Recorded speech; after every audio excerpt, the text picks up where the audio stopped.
Je suis Samuel Gloès, architecte sur Amiens. Je suis à mon compte depuis 3 ans. Donc là, en fait, c'est une extension d'une amiénoise où il y a toujours à peu près les mêmes problématiques dans les amiénoises. On se retrouve avec beaucoup d'extensions et avec une zone dans l'ombre.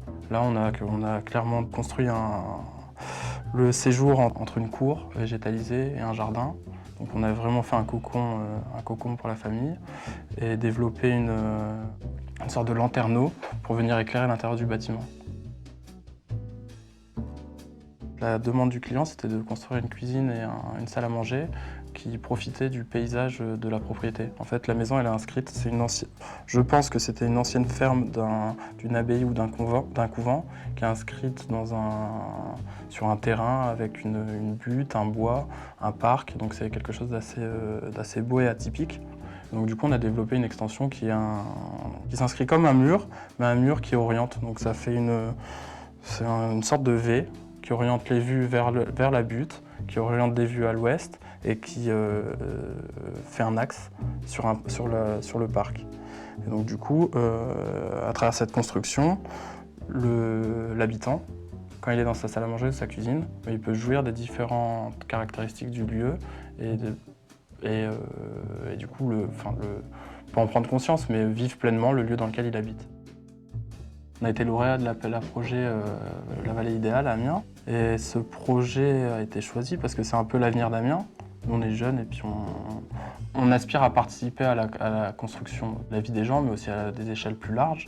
Nous, on a réalisé 50 logements, on a revisité les amiénoises. Donc on a repris des typologies pas très larges et de l'amiénoise avec des logements superposés. Donc en incluant à l'intérieur, parce que c'est ça la problématique, c'est la mono-orientation des amiénoises. Donc là en incluant une cour commune à l'ensemble des logements, qui dessert les logements en hauteur et qui permet d'avoir des terrasses et un jardin commun. Donc on essaie de problématiser, donc dès qu'on a un projet, on cherche qu'est-ce qui ne va pas actuellement qu'est-ce qui ne va pas, pourquoi la maison ne fonctionne pas,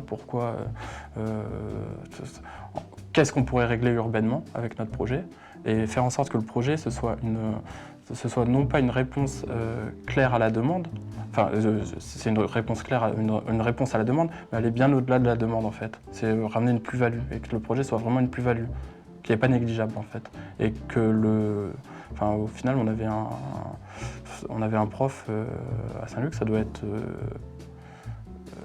Ludovic Blancard, qui nous disait que le programme est prétexte au projet. Et donc le projet il va plus loin que le programme.